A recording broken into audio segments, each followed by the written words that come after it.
Assalamu Walaikum. Hello friends, how are you? Welcome back to my another video. In this video, I am going to show you how to insert image in Publisher without moving text. Let's get started.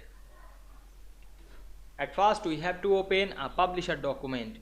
Now we want to insert image in this document without moving text.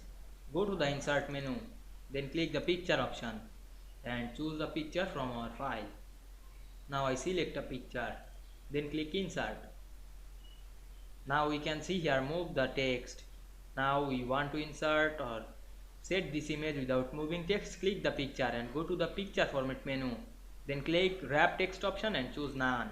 Then resize or move this picture and we can see here not moving the text, inserting the picture.